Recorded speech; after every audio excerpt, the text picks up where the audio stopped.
Hello friend, myself Hina Desai from Aswamekh Vidyalaya. Today we learn how to write an email. Okay. In your exam, email writing asks for 5 marks. Okay, and you can easily got that 5 marks. તમે બધા જ 5 mark આસાનીથી મેળવી શકો જો આ જે format છે એ ફોર્મેટમાં ઈમેલ બરોબર લખ્યું હોય તો આપણે જોઈએ કે ઈમેલ કેવી રીતના લખવાનું છે. અહીંયા આપ્યું છે એક્ઝામ્પલ માટે email writing write an email to your friend for best wishes for board examination. આ તો એક એક્ઝામ્પલ છે બરાબર. તમને બર્થડે પાર્ટી છે એના માટે ઇન્વિટેશન માટે પણ ઈમેલ આવી શકે. તમે બર્થડે ગિફ્ટ આપ્યું છે તો તેના માટે થેન્કિંગ કહેતું પણ બેસ્ટ વિશિસ ઈમેલ રાઇટિંગ આવી શકે. તમારો બ્રધર સિસ્ટર કે કોઈ પણ જે બોર્ડની એક્ઝામ આપવાનું હોય તો તેને બેસ્ટ વિશિસ માટે પણ આવી શકે ઈમેલ. કે કોઈએ એ બોર્ડની એક્ઝામમાં સારા માર્ક્સ મેળવ્યા છે, સારા પર્સન્ટેજ મેળવ્યા હોય બરાબર, તો એમને કોંગ્રેચ્યુલેશન માટે પણ ઈમેલ લખી શકે છે. એટલે ઘણા બધા ઈમેલ હોય છે પણ એ બધા ઈમેલનું ફોર્મેટ એક જ હોય છે. તો આપણે જોઈએ કે કેવી રીતના ઈમેલ લખવાનું છે. તો સપોઝ ધારી લો કે એક્ઝામમાં આ તમારું જે સપ્લિમેન્ટરીનું આ પેજ છે બરાબર. તમે ઈમેલ લખવાનું કેવી રીતના શરૂ કરશો તો આ જે પેજ છે તો એ પેજની અંદર પણ એક આપણે ટેબલ બનાવવાનું રહેશે. આવી રીતના એક જે આ તમારો હાંસિયો છે એની બાજુમાંથી એક લાઈન કરી દેવાની, એક બોક્સ જે ઈમેલ લખવા માટે આવી રીતનું. તમારે સ્કેલનો યુઝ કરવાનો છે, હાથથી દોરવાનું નથી બરાબર. હવે અહીંયા આપણે લખીશું ફ્રોમ. પહેલાં આવશે ફ્રોમ, પછી 2 ટપકા કરવાના છે. હવે ફ્રોમ એટલે શું આવી શકે કે સેન્ડર એટલે કે મોકલાવનાર, જે મેલ કરે છે તે. હું મેલ કરું છું બરાબર, તો અહીંયા આગળ મારું જે ઈમેલ એડ્રેસ છે, ઈમેલ આઈડી છે એ આવશે બરાબર. તમે મેલ કરી રહ્યા હો તો અહીંયા તમારું ઈમેલ આઈડી લખવાનું. મતલબમાં અહીંયા એક્ઝામની અંદર અહીંયા લખ્યું છે કે right an email to your friend.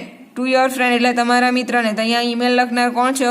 તમે XYZ જે તમારું ઈમેલ આઈડી હોય એ અહીંયા આગળ આવશે. એટલે ફ્રોમની અંદર અહીંયા કોનું ઈમેલ આઈડી આવશે તો સેન્ડર પર્સન. સેન્ડર એટલે ઈમેલ મોકલનાર અથવા તો લખનાર બરાબર, એનું એડ્રેસ આવશે. તો અહીંયા આપણે ઈમેલ એડ્રેસ લખી શકીએ. હું લખું છું તો he.solanki19@gmail.com. આ સેન્ડર પર્સન થઈ ગયું. અહીંયા 2 લાઈન કરી છે તમને એક્સપ્લેન કરવા માટે બરોબર, પણ જ્યાં ઈમેલ એડ્રેસ જે છે તે અહીંયા આગળ જ આ જ લાઈનમાં લખવાનું રહેશે તમારે. ફ્રોમ છે, પછી ફ્રોમની નીચે આવશે ટુ. હવે ટુ લખો છો તો આ ફ્રોમ છે એની નીચે ટુ લખવાનું છે, અહીંયા ટુ નથી લખવાનું. અને આ ટપકા એની સીધી લાઈનમાં જ આવવા જોઈએ. ટુ લખ્યું છે તો ટુમાં કોણ આવશે કે આપણે જેને ઈમેલ લખવાના છે એ વ્યક્તિ આવશે. અહીંયા કોને આપણે આપણા ફ્રેન્ડને મોકલવાનું છે બેસ્ટ વિશિસ માટે.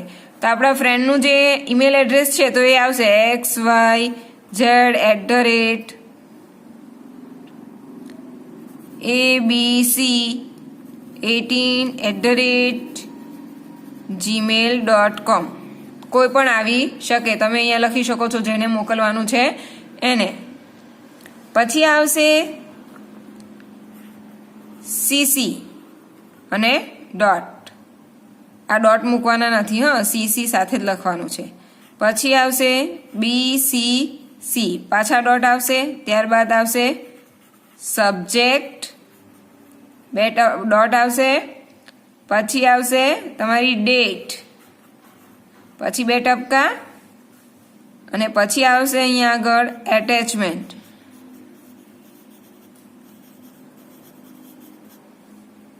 શું આવશે? એટેચમેન્ટ. અને પછી આવશે સંબોધન.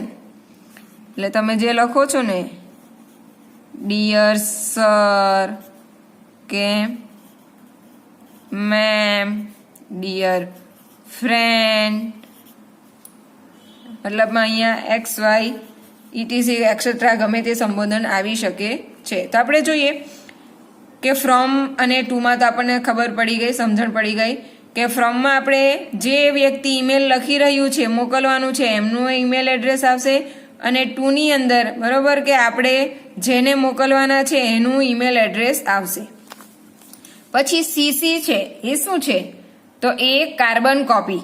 સીસી એટલે ટૂંકું ફોર્મ છે. સી એક પહેલો સી એટલે કાર્બન અને બીજો સી એટલે કોપી. કાર્બન કોપી એટલે કે જેવું ને તેવું બેઠુંનું બેઠું લખાણ. આપણે કોઈ વસ્તુ ડબલ વખત લખવી હોય તો શું કરવામાં આવે છે મોટા ભાગે કે કાગળ છે એની નીચે બીજું કાર્બન પેપર આવે છે બ્લેક બ્લુ કલરનું, તો એ કાગળ મૂકી દેવામાં આવે છે અને પછી લખવામાં આવે તો નીચે બીજું એના જેવી જ કોપી થઈ જાય છે, તે કાર્બન કોપી. બરોબર, તો મેલમાં એ કાર્બન કોપી છે.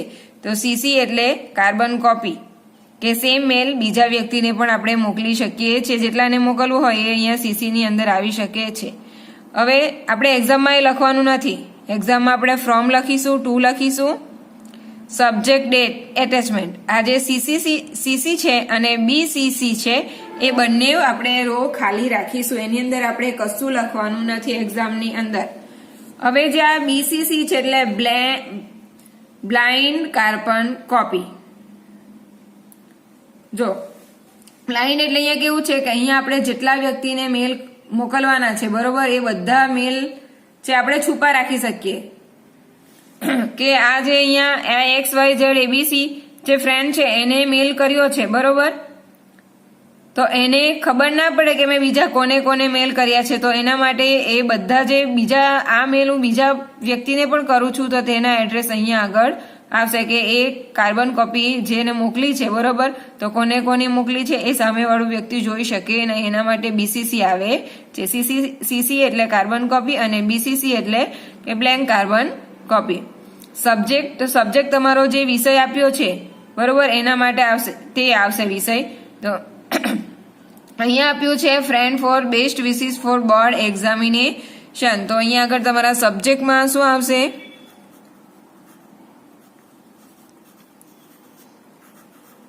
Wishes for board examination. Okay, આ તમારી જે વિશિસ છે જે તમારો ઈમેલનો સબ્જેક્ટ છે અહીંયા best wishes for board exam એ તમારો સબ્જેક્ટ અહીંયા આગળ આવશે. એ સબ્જેક્ટ આખો નથી લખવાનો, આપણે શોર્ટમાં જ લખવાનું છે કે વિશિસ ફોર બોર્ડ એક્ઝામિનેશન. હવે ડેટ છે તો ડેટ તમારી જે એક્ઝામની ડેટ છે એ લખવાની બરોબર. તો આપણી તમારી એક્ઝામની ડેટ અત્યારે કઈ છે કે 27 તારીખ છે બરોબર. તો અહીંયા 27/1/2021 આવી રીતના જ ઈમેલની અંદર તારીખ લખવાની, પણ અહીંયા 27 પછી અહીંયા તમે જેન લખો બરોબર, એવું લખવાનું નથી. પછી આવશે તમારું એટેચમેન્ટ. એટેચમેન્ટ એટલે એટેચમેન્ટ જે કોપી છે એની અંદર તમે તમારા ફોટા છે, લેટર છે, કોઈ પણ વસ્તુ એટેચ કરી શકો છો બરોબર. તો હવે આપણે જોઈએ કે એટેચમેન્ટની અંદર શું આવશે. તો પહેલા આવશે સંબોધન કે ફોટા એવું છે તો ચાલો ફોટા પાડ્યા છે એને એટેચ કરીને આપણે સેન્ડ કરી દઈએ, પણ આપણે તો શું લખવાનું છે? બેસ્ટ વિશિસ લખવાની છે એટલે આપણે સીધું એટેચ કરી શકતા નથી. એને માટે આપણે જે શું વિશિસમાં લખવાનું છે એ લખીને એ લખાણ એટેચ કરવું પડશે. તો ડિયર સર મેમ ફ્રેન્ડ, અહીંયા ડિયર સર મેમ કેમ લખ્યું છે કે અહીંયા બીજું કોઈ પણ હવે કોઈ ઓફિસમાં મેલ મોકલવાનો હોય તો ત્યાં આગળ ફ્રેન્ડ્સ આવે નહીં, તો ત્યાં આગળ શું આવશે? ડિયર સર કે ડિયર મેમ. જો મેલ હોય તો સર આવે અને ફિમેલ હોય તો મેમ આવે છે. તો એ તમારે એ રીતનું સંબોધન લખવાનું કે ડિયર સર કે ડિયર મેમ, અને મિત્રને હોય તો ડિયર ફ્રેન્ડ વગેરે જે આવે સંબોધન એ સબ્જેક્ટને અનુલક્ષીને તમારે સંબોધન લખવાનું રહેશે. હવે લખવાનું છે આટલું તમે લખો તો તમને 2 માર્ક્સ મળી શકે, પણ આ કેવું એકદમ વ્યવસ્થિત લખવું જોઈએ. અને આ જે ફ્રોમ લખ્યું છે તો અહીંયાથી પણ એને એક બ્રેકેટ બનાવી દેવાનો. ફ્રોમ આપણે તો ફ્રોમ આ તો તમને સમજણ માટે હતું એટલે અહીંયાથી આ ફ્રોમ થશે. પછી જેને મોકલવાનું છે એનું પણ અહીંયાથી ટેબલ, અહીંયા ટેબલ બનાવવાનું નથી, અંદર જ લાઈન ડ્રો કરી દેવાની છે. આ સીસીસી માટેનું, આ બીસીસી માટે અને આ સબ્જેક્ટ માટેનું છે ખાનું. ત્યારબાદ ડેટ માટે આવશે. ત્યારબાદ એટેચમેન્ટ પણ આવશે બોક્સમાં. ઓકે, હવે તમે અહીંયાથી dear sir, ma'am, dear friend આપણે આવશે અહીંયા આગળ વિશિસ ફ્રેન્ડને કરવાનું છે, બરોબર? એટલે આપણે અહીંયા આવશે ડિયર ફ્રેન્ડ. ઓકે, હવે શું આવશે કે તમે જે બોર્ડની એક્ઝામ માટે એને વિશિસ આપો છો, એટલે કે I wish you best of luck for your board examination of 10th કે 12th, જે માટે હોય એ 12th આપણે લખી શકીએ એ લાઈન પેરેગ્રાફ પાડીને.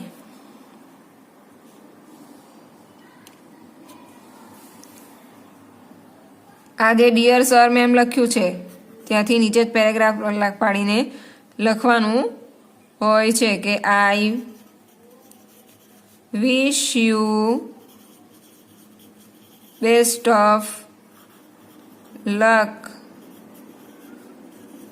Four your board examination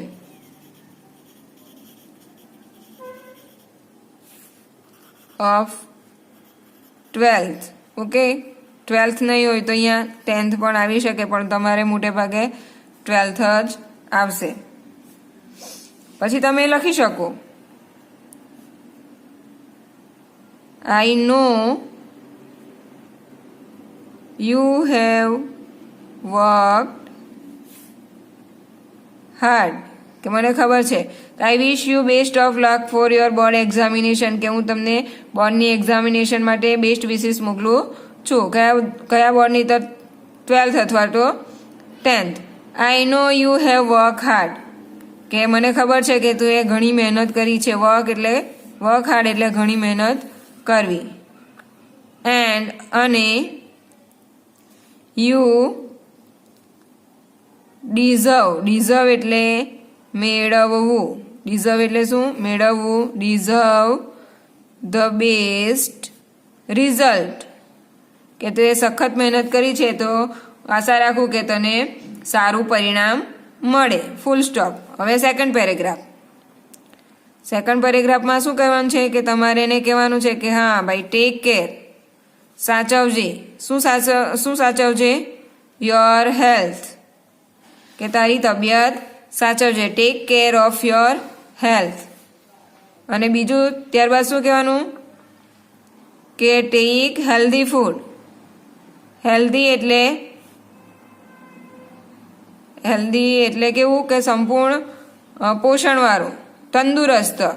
tech healthy food, કે સારો ખોરાક, જે તંદુરસ્ત આહાર છે એ ખાવાનું. કે ભાઈ ચીઝ, પીઝા, બર્ગર ખાવું નહીં બોર્ડની એક્ઝામના સમયે, કારણ કે ત્યારે ગરમી હોય છે અને પેટમાં ગડબડ થઈ જાય છે. એટલે સાદો ખોરાક જ લેવો એક્ઝામ સમયે. ત્યારબાદ શું આવશે? બીજી શું શિખામણ મોકલે છે કે યુ મસ્ટ રિવાઇઝ એટલે પુનરાવર્તન કરવું. રિવાઇઝ એટલે પુનરાવર્તન. You must revise all the subject એટલે વિષયો, કે તારે બધા જ વિષયોનું પુનરાવર્તન કરવાનું છે. અને મસ્ટ બી રેડી એટલે તૈયાર થવું. Must be ready for exam, તારે એક્ઝામ માટે ફરજિયાત તૈયાર થવાનું છે. કેવી રીતે? વિથ કોન્ફિડન્સ, કે તારે એક્ઝામમાં કોન્ફિડન્સ સાથે તૈયાર થવાનું છે. ત્યારબાદ ત્રીજો પેરેગ્રાફ પાડીએ. પછી આશીર્વાદ આપે છે કે મે ગોડ બ્લેસ યુ, કે મે ગોડ હેલ્પ યુ, કે તે વાંચ્યું છે તો ભગવાન તને મદદ કરશે જ અને તારું પરફોર્મન્સ છે બરોબર એ ખૂબ જ સરસ જશે. કે મે God help you perform your best, કે તે લખ્યું છે એના માટે, તે વાંચ્યું છે, મહેનત કરી છે એના માટે ભગવાન તને મદદરૂપ થાય. અને ઓબ્ટેન એટલે મેળવવું. Obtain the best result in this examination, કે તું ભગવાન તને આ એક્ઝામમાં સારું પરિણામ મેળવે. એવા આશીર્વાદ. પછી હવે લાસ્ટ પેરેગ્રાફ. આ પેરેગ્રાફની નીચે જ આવવો જોઈએ બીજો પેરેગ્રાફ. વન્સ અગેન એટલે કે ફરીથી. I wish you all the best to pass the exam with the best result. Okay, અહીંયા તમારો પેરેગ્રાફ પૂરો થાય છે. પછી એની નીચે આવશે યોર સિન્સિયરલી, પછી આવશે કોમા, પછી જે તમે અહીંયા આગળ આપણે સ્ટાર્ટિંગમાં કોનું એડ્રેસ જે લખ્યું છે એ આવશે. તો અહીંયા આવશે ઓકે હીર સોલંકી. પછી આ જે તમારું બ્રેકેટ છે એને તમારે પૂરું બંધ કરી દેવાનું રહેશે. ઓકે, તો આપણે ફરીથી એકવાર જોઈ લઈએ કે ફ્રોમમાં જેને મોકલવાના છે એનું એડ્રેસ આવશે, સોરી જે મોકલવાનું છે એ આવશે લખનારનું એડ્રેસ. ટુમાં જેને મોકલવાના છે એનું ઈમેલ એડ્રેસ આવશે. સીસીસી બીસીસી આપણે બ્લેન્ક રાખીશું. સબ્જેક્ટ આપણે જે શોર્ટમાં લખવાનું છે જેના વિશે પૂછ્યું હોય એ તારીખ, તમારી જે દિવસે એક્ઝામ હોય એ તારીખ તમારે લખવાની રહેશે. એટેચમેન્ટ લખીને આપણે બ્લેન્ક છોડીશું. નીચે પછી સંબોધનમાં આવશે ડિયર સર, મેમ, ફ્રેન્ડ, કે જે સબ્જેક્ટને લખતું હોય તે આવશે. આપણે બોર્ડ એક્ઝામ માટે લખીએ ફ્રેન્ડને એટલે આપણે અહીંયા લખવાનું રહેશે ડિયર ફ્રેન્ડ. ત્યારબાદ પેરેગ્રાફમાં લખવાનું કે I wish you best of luck for your board examination of 12th અથવા તો 10th, કે હું તારી બોર્ડની એક્ઝામ છે 12th 10thની એના માટે તને બેસ્ટ વિશેસ મોકલું છું. આઈ know you have work hard, કે મને ખબર છે તે ઘણી જ મહેનત કરી છે. And you deserve the best result, અને તેનું તારું સારું પરિણામ પણ તને મળશે. Take care your health and take healthy food, કે તે તારા શરીરની તંદુરસ્તીની કાળજી રાખજે અને જે તંદુરસ્ત આહાર છે, ખોરાક છે એ ખાજે. યુ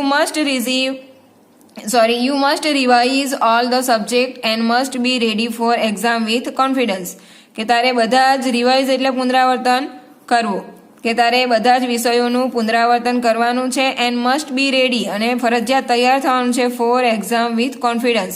કોન્ફિડન્સ એટલે આત્મવિશ્વાસ.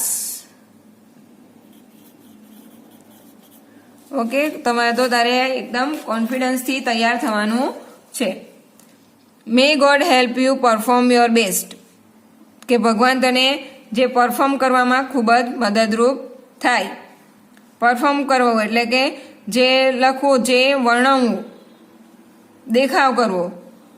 Help you perform your best. And obtain એટલે મેળવવું. ઓપ્ટેન એટલે મેળવવું ધ બેસ્ટ રિઝલ્ટ, કે તને સારું પરિણામ તું મેળવે. ધીસ એક્ઝામિનેશન, કે આ પરીક્ષાની અંદર તું સારું પરિણામ મેળવે. વન્સ અગેન, કે ફરીથી એકવાર I wish you all the best to pass exam with the best result, કે ફરીથી હું તને વિશિસ કરું છું કે તને એક્ઝામમાં તું સારું પરિણામ મેળવે. Your sincerely Heer Solanki. આટલું લખો છો તમે એટલે તમને 5માંથી 5 માર્ક્સ મળી જાય. અને તમે અહીંયા જે આટલું લખો છો ફ્રોમથી લઈને એટેચમેન્ટ અહીંયા સંબોધન સુધી, તો એના કેટલા માર્ક્સ મળશે તમને? 2 માર્ક્સ. અહીંયાથી જે તમે પેરેગ્રાફ લખો છો અહીંયા સુધી એના મળશે તમને 2 માર્ક્સ.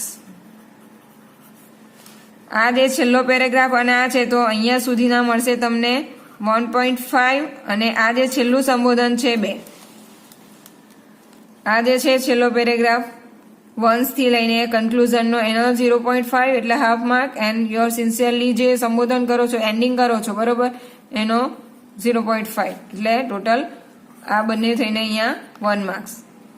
ઓકે, તો I hope you all understand. Thank you.